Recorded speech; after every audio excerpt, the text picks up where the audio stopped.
मूर्तित्वे परिकल्पितश्चरस्तो वर्त्मा पुनर्जन्मनाम् आत्मेत्यात्मविदां क्रतुश्चेडतां भर्तामज्योतिषाम् लोकानां प्रलयोदयस्थितिविभुश्चानेकथा यश्रुतौ वाचं न सदधात्मनेककिरणस्त्रैलोक्यदीपो रविः यस्योदे जगदिदं प्रतिबोधमेति मध्यस्थितो प्रसरति प्रकृतिक्रियासु अस्तङ्गतो स्वपिति चोच्छ्वसितैकमात्रं भानुस्सेव जयति प्रकटप्रभावः छन्दपादौ शब्दशास्त्रं च वक्त्रं कल्पपाणि ज्योतिषं चक्षुषी च शिक्षाघ्राणं श्रोत्रमुक्तं निरुक्तं वेदस्याङ्गान्येवमाहुर्मुनीन्द्राः वेदास्तावति यज्ञकर्मप्रवृत्ताः यज्ञाप्रोक्तास्ते तु कालाश्रयेण शास्त्रादस्मात् कालबोधो यतस्मात् वेदाङ्गत्वं ज्योतिषस्योक्तमस्मात् वेदस्य चक्षुः किल शास्त्रमेतत् प्रधानताङ्गेषु ततोऽसि युक्ताः अङ्गेर्यतोऽन्यैरपि पूर्णमूर्तिः चक्षुर्विना कः पुरुषत्वमेति तस्माद्विजैरध्यनीयमेतत् पुण्यं रहस्यं परमं च तत्त्वम् यो ज्योतिषं वेत्ति नरः स सम्यक् धर्मार्थकामान् लभते यशश्च सिद्धान्तसंहिता होराश्चेति स्कन्धत्रयात्मकम् वेदस्य निर्मलं चक्षुः ज्योतिषशास्त्रमनुत्तमम् जातकगोलनिमित्तप्रश्नमुहूर्ताख्यगणितनामानि अभिददति षडङ्गान्याचार्य ज्योतिषे महाशास्त्रे गोलो गणितं चेति द्वितयं खलु गणितसंहिते स्कन्धे होरासंहितयोरपि निमित्तमन्यत्रयं च होराख्ये ज्योतिषशास्त्रविदग्धो गणितपटुः वृत्तवांश्च सत्यवचाः विनयी वेदाध्यायी ग्रहयजनपटुश्च भवतु दैवज्ञः ज्योतिषशास्त्रफलं पुराणगणकैरादेश इत्युच्यते नूनं लग्नबलाशितः पुनरयं तत् स्पष्टखेटाश्रयम् हे गोलाशयिणोऽन्तरेण गणितं गोलोऽपि न ज्ञायते तस्माद्यो गणितं न वेत्ति स कथं गोलादिकं ज्ञास्यति विविधगणितमुक्तं व्यक्तमव्यक्तयुक्तं तदवगमननिष्ठः शब्दशास्त्रे पटिष्ठः यदि भवति तदेदं ज्योतिषं भूरिभेदम् प्रपठितुमधिकारी सोऽन्यथा नामधारी तन्त्रे सुपरिज्ञाते लग्ने छायाम्बुयन्त्रसंविदिते होरार्थे च सुरूढे नादेष्टुर्भारती वन्द्या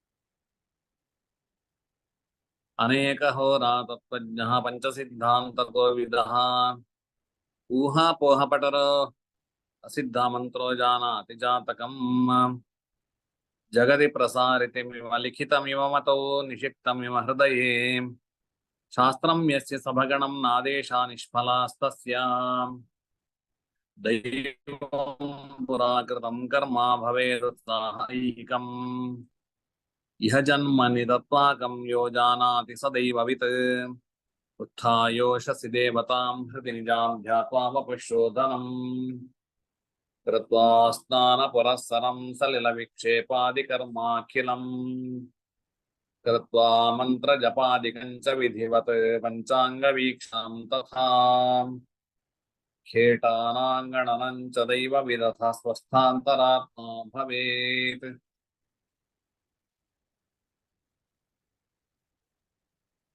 ಇವತ್ತಿನ ಪಾಠ ಪ್ರಾರಂಭ ಮಾಡೋಣ. ಮುಂದಿನ ಶ್ಲೋಕ. ಈ ಶ್ಲೋಕದಲ್ಲಿ ಕೂಡ ಹಿಂದೆ ನಾವು ದೈವಜ್ಞನು ಏನೆಲ್ಲ ಮಾಡಬೇಕು, ಎಷ್ಟೊತ್ತಿಗೆ ಬೇಗ ಏಳಬೇಕು, ಎದ್ದ ಮೇಲೆ ಏನೆಲ್ಲ ಮಾಡಬೇಕು, ನಂತರದಲ್ಲಿ ಹೇಗಿರಬೇಕು, ಪ್ರಸನ್ನಾತ್ಮೇಂದ್ರಿಯ ಮನಃ ಸ್ವಸ್ಥ ಇತ್ಯಭಿಧೀಯತೆ ಅಂದ್ರೆ ತುಂಬಾ ಸಂತೋಷದಿಂದ ಕುಳಿತುಕೊಂಡು ಒಳ್ಳೆ ಪ್ರಸನ್ನ ಚಿತ್ತನಾಗಿರಬೇಕು ಅಂತೇಳಿ. ಸಾಮಾನ್ಯ ಬೆಳಗ್ಗಿನ ಹೊತ್ತಿನಲ್ಲಿ ಎದ್ದವರಿಗೆ ಅನುಭವ ಆಗ್ತದೆ.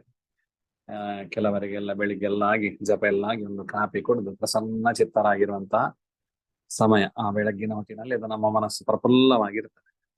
ಅದು ಎದ್ದು ಕೂತ್ಕೊಂಡ್ರೇನೆ ಅಂದ್ರೆ ಎಲ್ಲ ಮುಗಿಸಿ ಜಪ ಇತ್ಯಾದಿಗಳನ್ನೆಲ್ಲ ಮುಗಿಸಿ ಕೂತ್ಕೊಂಡಾಗ ಅನಗುವ ಅನುಭವವೇ ಬೇರೆ. ತುಂಬಾ ಪ್ರಸನ್ನರಾಗಿರ್ತಾರೆ ಅಂತ ಸಂದರ್ಭದಲ್ಲಿ. ನಾವು ನಮ್ಮ ಗುರುಗಳೇ ಯಾವಾಗ್ಲೂ ಹೇಳ್ತಾ ಇದ್ರು, ಆ ಬೆಳಗ್ಗಿನ ಹೊತ್ತಲ್ಲಿ ಹೇಳಿ ನೀವು ಅಂತ, ಎದ್ದು ನಿಮಗೆ ಇಷ್ಟ ಬಂದ ಕೆಲಸಗಳನ್ನು ಮಾಡಿ, ನೀವು ಏನ್ ಬೇಕಾದ್ರೆ ಮಾಡಿ. ಅಂತ ಸಂದರ್ಭ ಅದು ತುಂಬಾ ಇಂಪಾರ್ಟೆಂಟ್ ಸಮಯ ಕೂಡ, ಉಷಃಕಾಲ. ಮತ್ತೆ ಅಷ್ಟು ಆ ಸಮಯದಲ್ಲಿ ನಾವೇನ್ ಮಾಡ್ತೇವೆ ಅದು ನಮ್ಮ ತಲೆಯಲ್ಲಿ ಅಷ್ಟು ಅಚ್ಚೊತ್ತಿ ಕೂಡ್ತದೆ. ಅದರಿಂದಾಗಿ ಓದುವುದಾದ್ರೆ ಓದುವುದು, ಅಥವಾ ನಮ್ಮ ಹವ್ಯಾಸಗಳಿದ್ರೆ ಬೇರೆ ಏನಾದ್ರೂ ಆ ಮಾಡುವಂತದ್ದು. ಮೊಬೈಲ್ ನಮ್ಗೆ ಇಷ್ಟ. ಈಗ ನಮ್ಮ ಗುರುಗಳ ಹತ್ರ ನಾವು ಅದನ್ನೇ ಉತ್ತರ ಕೊಡ್ತಾ ಇದ್ದೆ, ನಿದ್ದೆ ಅಂದ್ರೆ ತುಂಬಾ ಇಷ್ಟ ಗುರುಗಳಾಗಿ, ನಾವು ನಿದ್ದೆ ಮಾಡ್ತೇವೆ ಆ ಸಂದರ್ಭದಲ್ಲಿ ಅಂತೇಳಿ. ಹೀಗೆ ಅಂತೂ ನಮಗೆ ನಿದ್ದೆ ಬಿಟ್ಟು ಮೊಬೈಲ್ ಬಿಟ್ಟು ಬೇರೆಲ್ಲ ಇಷ್ಟವಾದ ಕೆಲಸ ಯಾವ್ದು ಒಳ್ಳೆ ಕೆಲಸ, ಅದರಿಂದ ಫ್ಯೂಚರ್ಗೆ ನಮಗೆ ಒಳ್ಳೇದಾಗುವಂತ ಯಾವ್ದಾದ್ರು ಕೆಲಸಗಳಿದ್ರೆ ಆ ಸಂದರ್ಭದಲ್ಲಿ ಅದನ್ನು ಮಾಡಿದ್ರೆ ತುಂಬಾ ಒಳ್ಳೇದು ಅಂತ ಹೇಳ್ಬೇಕು. ಅಂದ್ರೆ ಯಾಕಂದ್ರೆ ಪ್ರಾಣಿಗಳು ಕೂಡ ಆ ಸಂದರ್ಭದಲ್ಲಿ ಮಲ್ಕೊಂಡಿರುವುದಿಲ್ಲ ಅಂತೇಳಿ ಆ ಗಮನಿಸ್ತೇವೆ ನಾವು. ಹಸು ಕೂಡ ಕಣ್ಣು ತೆಗ್ದಿರ್ತದೆ ಅಂತ ಸಂದರ್ಭದಲ್ಲಿ. ಕಟ್ಟೆಯಲ್ಲಿದ್ರು ಕೂಡ ಯಾವುದೇ ಪ್ರಾಣಿಗಳು ಕೂಡ ಆ ಸಂದರ್ಭದಲ್ಲಿ ಮಲ್ಕೊಂಡಿರುವುದಿಲ್ಲ ಅಂತೇಳಿ ಪ್ರಾಣಿಶಾಸ್ತ್ರವು ಕೂಡ ಹೇಳ್ತದೆ. ಹೀಗೆ ಸರಿ.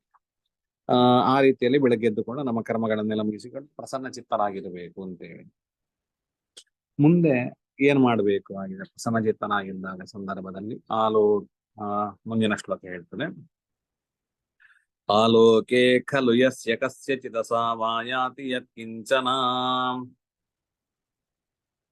ಅದನ್ನ ಪದಚ್ಛೇದ ಮಾಡಬೇಕಾದ್ರೆ, ಆಲೋಕೆ ಖಲು ಯಸ್ಯ ಕಸ್ಯಚಿತ್ ಅಸೌ ಆಯಾತಿ ಯತ್ಕಿಂಚನ.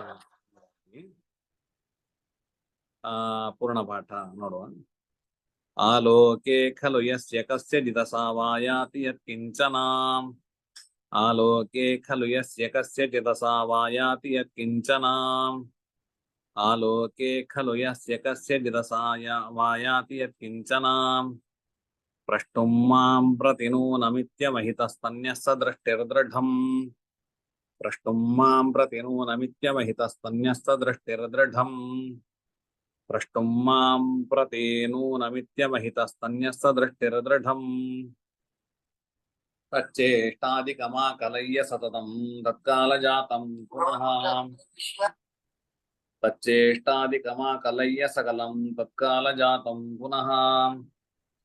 ತಚ್ಚೇಷ್ಟಾದಿಕಮಾಕಲಯ್ಯ ಸಕಲಂ ತತ್ಕಾಲಜಾತಂ ಪುನಃ.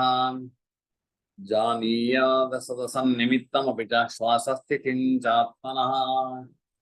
ಜಾನೀಯಾದ ಸದಸನ್ನಿಮಿತ್ತಮಪಿ ಚ ಶ್ವಾಸಸ್ಥಿತಿಂ ಚಾತ್ಮನಃ. ಜಾನೀಯಾದ ಸದಸನ್ನಿಮಿತ್ತಮಪಿ ಚ ಶ್ವಾಸಸ್ಥಿತಿಂ ಚಾತ್ಮನಃ.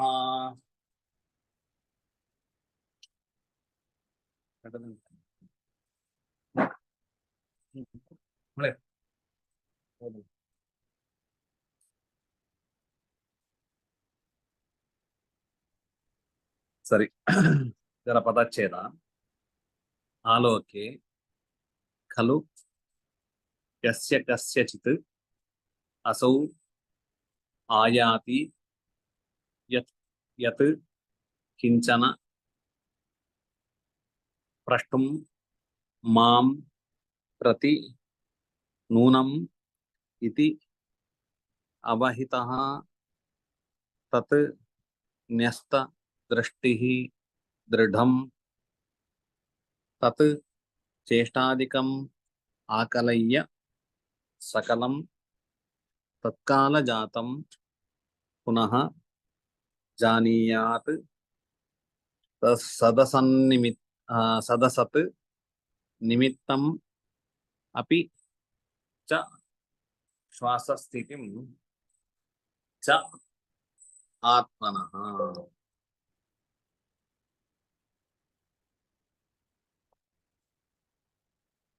ಜ್ಯೋತಿಷ್ಯನು ನಂತರದಲ್ಲಿ ಏನ್ ಮಾಡ್ಬೇಕು, ಅವನ ಎದ್ದೆಲ್ಲ ಸ್ವಸ್ಥ ಮನಸ್ಕನಾಗಿರ್ಬೇಕು ಅಂತ ಹೇಳಿದ್ದಾರೆ. ತನ್ನಂತರದಲ್ಲಿ ಅವನು ಏನ್ ಮಾಡ್ಬೇಕು ಅಂತ ಹೇಳುವಂತದ್ದನ್ನ ನಾವು ತಿಳಿಸ್ತಾ ಇದ್ದಾರೆ. ಆಲೋಕೆ ಖಲು ಯಸ್ಯ ಕಸ್ಯಚಿತ್ ಅಸೌ ಆಯಾತಿ ಯತ್ ಕಿಂಚನ. ಯತ್ಕಿಂಚನ ಪ್ರಷ್ಟುಂ ಅಲ್ಲಿಗೆ ಅನ್ವಯ ಆಗ್ತದೆ. ಯಸ್ಯ ಕಸ್ಯಚಿತ್ ಆಯಾತಿ ಎಂಬುದಾಗಿ ಆಲೋಕೀಕ.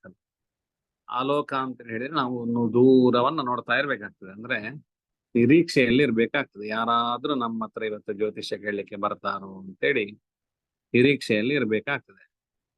ನಿರೀಕ್ಷೆಯಲ್ಲಿ ಇರ್ಬೇಕಾದ್ರೆ ಬೆಳಿಗ್ಗೆ ಯಾರಾದ್ರೂ ನಮ್ಮಲ್ಲಿಗೆ ಬರ್ತಾರೋ ಅಂತೇಳಿ ನೋಡ್ತಾ ಇರ್ಬೇಕು. ಆಲೋಕೇಕಲು ಯಸ್ಯ ಕಸ್ಯತಿ ಯಸ್ಯ ಕಸ್ಯಚಿತ್ ಅಂತ ಯಾರಾದ್ರೂ ಒಬ್ಬರು ಯಾರಾದರೂ ಬರುವುದನ್ನ ಯಾರಾದ್ರೂ ಒಬ್ರು ಅಂತೇಳಿ ಅರ್ಥ ಅದರದ್ದು. ನಮ್ಮ ಹತ್ತಿರಕ್ಕೆ ಬರ್ತಾ ಇದ್ದಾರಾ ಅಂತೇಳಿ. ಆಯಾತಿ ನಮ್ಮ ಹತ್ತಿರಕ್ಕೆ ಬರ್ತಾ ಇದ್ದಾರಾ ಅಂತೇಳಿ ನೋಡಿಕೊಂಡು ಯತ್ಕಿಂಚನ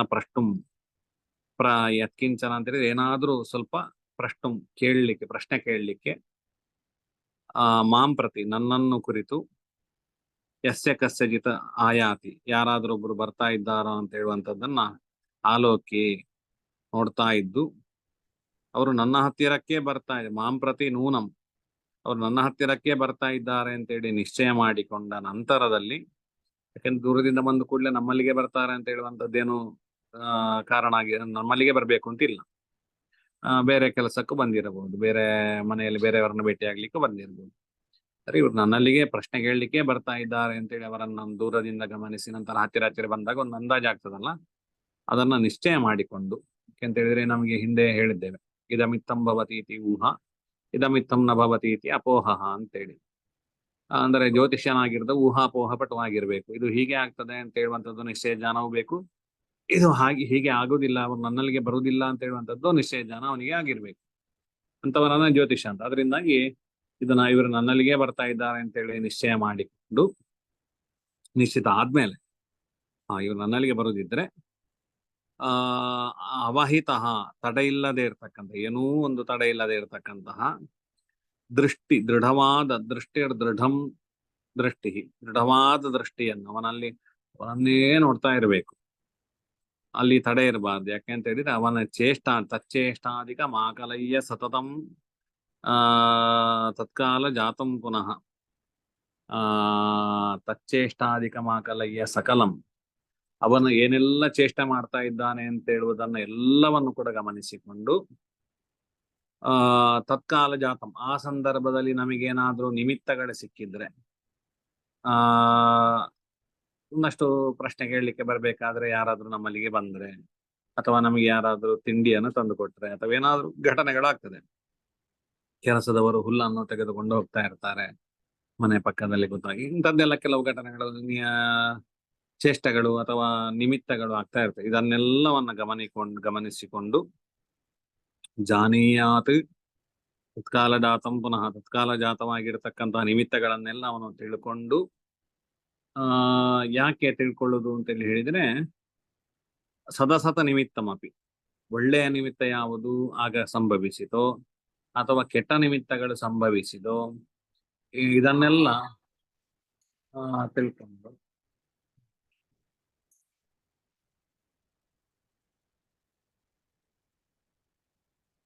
ಒಂದು ನಿಮಿಷ.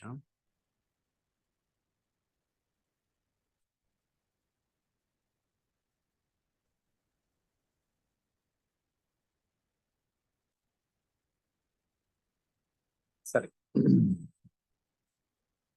ತಚ್ಚೇಷ್ಟಾಧಿಕ ಮಾಕಲಯ್ಯ ಸಕಲ ತತ್ಕಾಲ ಜಾತಂ ಪುನಃ, ಅವನ ಚೇಷ್ಟೆಗಳನ್ನೆಲ್ಲ ಆ ಕಾಲಕ್ಕೆ ತಿಳಿದುಕೊಂಡು ತತ್ಕಾಲದಲ್ಲಿ ಏನಾದ್ರೂ ಸದಸನ್ನಿಮಿತ್ತಗಳು, ಸತ್ ಅಂತ ಹೇಳಿದ್ರೆ ಒಳ್ಳೆಯ ನಿಮಿತ್ತಗಳು, ಅಸತ್ ಅಂತ ಕೆಟ್ಟ ನಿಮಿತ್ತಗಳು ಏನಾದ್ರೂ ಸಂಭವಿಸಿದ್ರೆ ಅದರ ಬಗ್ಗೆಯೂ ಕೂಡ ತಿಳ್ಕೊಂಡು, ಅದೇ ರೀತಿಯಲ್ಲಿ ಶ್ವಾಸಸ್ಥಿತಿಂಚ ಆತ್ಮನಃ ತನ್ನ ಶ್ವಾಸಸ್ಥಿತಿಯನ್ನ, ಶ್ವಾಸ ಯಾವ ರೀತಿಯಲ್ಲಿ ಇದೆ, ಶ್ವಾಸ ನಮಗೆ ಇರ್ಲೇಬೇಕಾಗ್ತದೆ.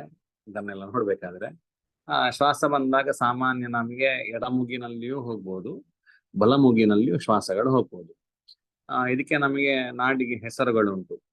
ಎಡ ನಾಡಿಗೆ ನಮಗೆ ಇಡ ಅಂತೇಳಿ ಹೆಸರು, ಬಲನಾಡಿಗೆ ನಮಗೆ ಪಿಂಗಲ ಅಂತೇಳಿ ಹೆಸರು, ಮಧ್ಯಕ್ಕೆ ಸುಷುಮ್ನ ಅಂತೇಳಿ. ಸಾಧನೆ ಮಾಡಿ ಆದ್ಮೇಲೆ ಮಾತ್ರ ನಮಗೆ ಸುಷುಮ್ನ ನಾಡಿಯಲ್ಲಿ ಅಂದ್ರೆ ಶ್ವಾಸೋಚ್ಛ್ವಾಸವನ್ನ ಮಾಡ್ಲಿಕ್ಕೆ ಬರ್ತದೆ. ಇಲ್ಲದಿದ್ರೆ ನಮಗೆ ಸಾಮಾನ್ಯ ನಮ್ಗೆಲ್ಲ ಅದು ಆಗುವಂತ ವಿಷಯಗಳಲ್ಲ. ಆದ್ರಿಂದಾಗಿ ನಮಗೆ ಒಂದು ಇಡ ನಾಡಿಯಲ್ಲಿ ಶ್ವಾಸ ಹೋಗ್ತಾ ಇರ್ತದೆ, ಇಲ್ಲ ಪಿಂಗಲ ನಾಡಿಯಲ್ಲಿ ಶ್ವಾಸ ಹೋಗ್ತಾ ಇರ್ತದೆ. ಆದ್ರಿಂದಾಗಿ ಆ ಸಂದರ್ಭದಲ್ಲಿ ಅವರು ಬರ್ಬೇಕಾದ್ರೆ ಯಾವ ರೀತಿಯಲ್ಲಿ ನಮ್ಮ ಶ್ವಾಸ ಹೋಗ್ತಾ ಇತ್ತು ಅಂತ ಹೇಳುವಂತದ್ದನ್ನು ಕೂಡ ತಿಳ್ಕೊಳ್ಳಬೇಕಾಗ್ತದೆ. ಬಲನಾಡಿ ಇತ್ತು, ಅದಕ್ಕೆ ಶರ ಅಂತ ಕರಿತೇವೆ. ಶರ ಅಂತ ಹೇಳಿದ್ರೆ ವಾಯು ಎಂಬುದಾಗಿ ಅರ್ಥ. ಅದು ವಾಮಶರವಾಗಿತ್ತು ಶ್ವಾಸವು ಅಥವಾ ದಕ್ಷಿಣ ಶರವಾಗಿತ್ತು ಅಂತ ಹೇಳುವಂತದ್ದನ್ನು ನೋಡುವಂತ ಕ್ರಮ ಇದೆ. ಅದನ್ನು ಬರ್ಕೊಂಡು ಇಟ್ಕೊಳ್ಬೇಕು ನಾವು, ಅಥವಾ ನೆನಪಲ್ಲಿ ಇಟ್ಟರೆ ಸಂತೋಷ. ಈಗ ಅಷ್ಟೊಂದು ನೆನಪಲ್ಲಿ ಉಳಿದ್ರೆ ಎಲ್ಲವನ್ನು ಕೂಡ ಗಮನಿಸಿ ಅವನು ಹೇಗೆ ಬಂದ ಕೂಡಲೇ ಅವನ ಚೇಷ್ಟೆಗಳು ಯಾವುದು, ಅವನು ಈ ತುರಿಸುವುದು ಅಥವಾ ಕಿವಿಗೆ ಕೈ ಹಾಕುವಂಥದ್ದು ಅಥವಾ ಮುಗಿಗೆ ಕೈ ಹಾಕುವಂಥದ್ದು ಅಥವಾ ಬೇರೆ ಏನಾದ್ರೂ ಚೇಷ್ಟಾದಿಗಳನ್ನೆಲ್ಲ ಮಾಡಿದ. ಅವನ ವಸ್ತ್ರ ಸಂಹಿತೆ ಯಾವ ರೀತಿಯಲ್ಲಿ, ಎಷ್ಟು ಜನ ಬಂದ್ರು, ಏನೆಲ್ಲ ಅವರು ಬಂದ ಮೇಲೆ ಏನು ವಾಕ್ಯ ಹೇಳಿದ್ರು, ಅದೆಲ್ಲ ಮುಂದಕ್ಕೆ ಬರ್ತದೆ ಪ್ರಶ್ನ ಮಾರ್ಗದಲ್ಲಿ. ನಮಗೆ ಡಿಟೇಲ್ ಆಗಿ ಅದನ್ನು ನೋಡುವಂತ ಪ್ರಕ್ರಿಯೆಗಳಿದೆ.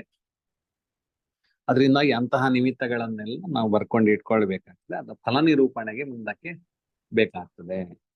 ಅದರಿಂದ ತನ್ನ ಶ್ವಾಸವು ಕೂಡ ಯಾವ ರೀತಿಯಲ್ಲಿ ಇತ್ತು ಅಂತೇಳಿ ಅದಕ್ಕೆ ಒಂದು ಶ್ಲೋಕವಿದೆ. ದೈವಜ್ಞೇನ ಸಮಾಹಿತೇನ ಸಮಯ ದೇಶ ಸ್ವವಾಯು ದಶ ಸ್ಪರ್ಶನ ಮಾರ್ಕ್ಷಿತಕ್ಷ ಹರಿತೋ ಪ್ರಶ್ನಾಕ್ಷರಾಣಿ ಸ್ಥಿತಿ ಚೇಷ್ಟಾಭಾವ ವಿಲೋಕನೆ ಚ ವಸನಾತನ್ಯಚ್ಚ ತತ್ಕಾಲಡಂ ವೃಚ್ಛಾಯ ಸಮೇತ ತದೇದಖಿಲಂ ಜ್ಞೇಯಂ ಹಿ ವಕ್ತುಂ ಫಲಂ ಅಂತ ಹೇಳುವಂತಹ ಶ್ಲೋಕ. ಅಂದ್ರೆ ದೈವಜ್ಞನಾಗಿರ್ತಕ್ಕಂಥವನು ತನ್ನಲ್ಲಿಗೆ ಬರತಕ್ಕಂತಹ ಸಮಯ ಯಾವುದು, ಯಾವ ಸಮಯದಲ್ಲಿ ನನ್ನಲ್ಲಿಗೆ ಬಂದ ವೃಚ್ಚಕ, ಯಾವ ಪ್ರದೇಶದಲ್ಲಿ ಬಂದ, ಪರಿಚಯ ಮಾಡಿದ, ಆಗ ಶ್ವಾಸಸ್ಥಿತಿ ಯಾವ ರೀತಿಯಲ್ಲಿತ್ತು, ದೈವಜ್ಞೇನ ಸಮಾಹಿತೇನ ಸಮಯ ದೇಶ ಸ್ವವಾಯು ದಶ, ನನ್ನ ಅವಸ್ಥೆ ಯಾವ ರೀತಿಯಲ್ಲಿತ್ತು, ನನಗೆ ದೈವಜ್ಞರಾದವರಿಗೆ ಹೇಗೆ ಮನಸ್ಥಿತಿ ಇತ್ತು, ಅವರಿಗೆ ಅವತ್ತು ಸ್ನಾನ ಭೋಜನ ನಿದ್ರೆ ಇತ್ಯಾದಿಗಳಲ್ಲೆಲ್ಲ ಯಾವ ರೀತಿಯಲ್ಲಿ ಅನುಭವಕ್ಕೆ ಬಂದಿದೆ.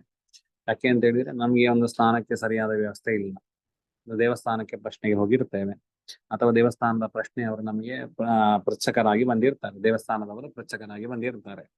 ನಮಗೆ ಅವತ್ತಿನ ದಿವಸದಲ್ಲಿ ಸ್ನಾನ ಸರಿಯಾದ ವ್ಯವಸ್ಥೆಯಲ್ಲಿ ಆಗಿರುವುದಿಲ್ಲ, ಏನೋ ಗಡಿಬಿಡಿಗೆ ಅಥವಾ ಬಿಸಿನೀರಿಲ್ವೋ ಅಥವಾ ನೀರಿಲ್ವೋ ಏನೊಂದು ಅವ್ಯವಸ್ಥೆ ಆಗಿರ್ತದೆ. ಆ ವಿಷಯವನ್ನು ದೇವಸ್ಥಾನಕ್ಕೆ ಸಂಬಂಧಪಟ್ಟ ಹಾಗೆ ನಾವು ಹೇಳಬೇಕಾಗ್ತದೆ. ಯಾಕಂದ್ರೆ ದೈವಜ್ಞರು ಅಂತ ಹೇಳುವುದು ಯಾವ ಉದ್ದೇಶವಾಗಿ ಪ್ರಶ್ನೆ ಮಾಡ್ತೇವೋ ಅವರ ಸಂಬಂಧವಾಗಿ ಅಥವಾ ರೋಗಿಯ ವಿಷಯಕವಾಗಿ ಒಬ್ಬ ಪ್ರಶ್ನೆ ಕೇಳಲಿಕ್ಕೆ ಬಂದಿದ್ದಾನೆ. ನನಗೆ ಅವತ್ತು ಸ್ನಾನ ಸರಿಯಾಗಿಲ್ಲ, ಹಾಗಿದ್ರೆ ಈ ರೋಗಿಗೆ ಈಗ ಸ್ನಾನ ಮಾಡಬಾರದು, ಸ್ನಾನದ ವ್ಯವಸ್ಥೆ ಸರಿಯಲ್ಲ, ಆ ಸಂದರ್ಭಕ್ಕೆ ಅನುಗುಣವಾಗಿ ಆ ಫಲವನ್ನ ಅಲ್ಲಿಗೆ ಜೋಡಿಸಿಕೊಂಡು ಹೇಳಬೇಕಾಗ್ತದೆ. ಹೀಗೆಲ್ಲ ತುಂಬಾ ನಿಮಿತ್ತಗಳನ್ನು ಇಟ್ಟುಕೊಂಡು ಹೇಳುವಂತದ್ದಿದೆ. ಸರಿ, ಇತ್ಯಾದಿಗಳನ್ನೆಲ್ಲ ಅವನು ಮುಂದಕ್ಕೆ ಶ್ಲೋಕ ಪೂರ್ತಿ ಇದೆ ಅಂತೂ ಈಗ ನಾವು ಇಷ್ಟ ತಿಳ್ಕೊಂಡ್ರೆ ಸಾಕು, ನಮಗೆ ತಿಳ್ಕೊಂಡಿರ್ಬೇಕು ಎಂಬುದಾಗಿ. ಸರಿ, ಇವತ್ತಿನ ಪಾಠ ಶ್ರೀಕೃಷ್ಣಾರ್ಪಣಮಸ್ತು. ಮೂರ್ತಿತ್ವೇ ಪರಿಕಲ್ಪಿತಃ ಶಶಪೃತೋ ವರ್ತ್ಮಾ ಪುನರ್ಜನ್ಮನಾಂ ಆತ್ಮೇತ್ಯಾತ್ಮವಿದಾಂಕರತುಶ್ಚೇಡತಾಂ ಭರ್ತಾಮರಜ್ಯೋತಿಷಾಂ ಲೋಕಾನಾಂ ಪ್ರಳಯೋದಯ ಸ್ಥಿತಿ ವಿಭುಶ್ಚಾನೇ ಕಥಾಯುಶ್ರುತೌ ವಾಚಂ ನ ಸದಧಾತ್ಮನೀಕ ಕಿರಣಸ್ತ್ರೈಲೋಕ್ಯ ದೀಪೋ ರವಿಃ.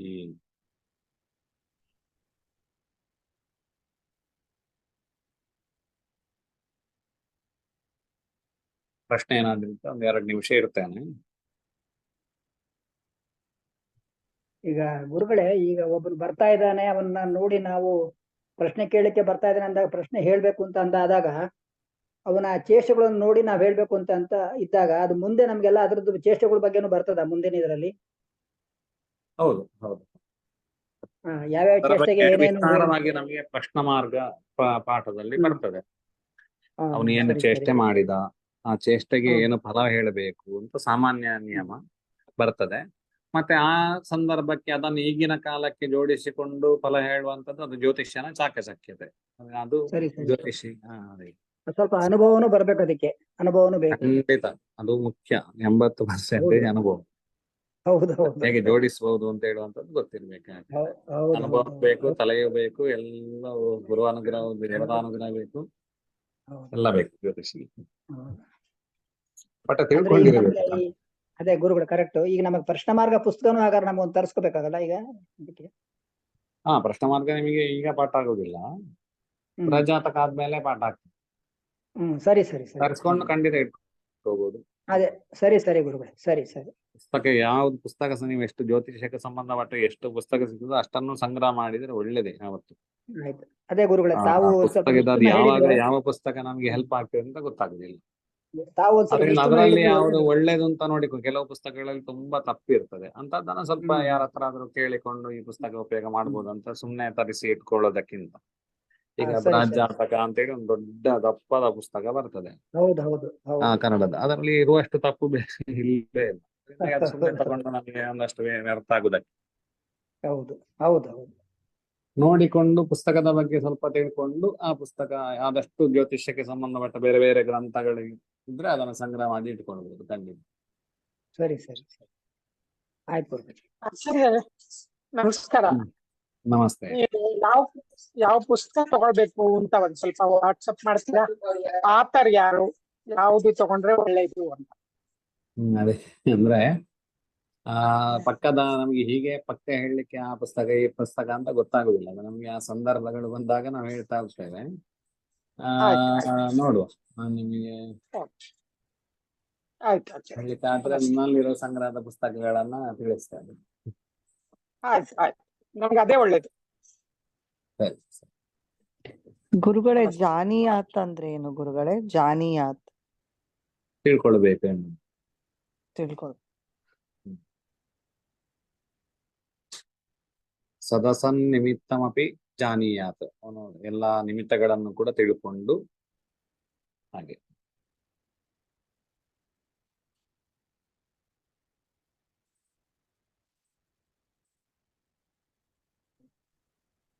ಗುರುಗಳಲ್ಲಿ ಆಕಲಯ್ಯ ಅಂತ ಹೇಳಿದ್ರೆ ಅಂದ್ರೆ ಅದನ್ನೆಲ್ಲವನ್ನು ಕೂಡಿಸಿಕೊಂಡು ಅಂತ ಹೌದು ಹೌದು ಹೌದು.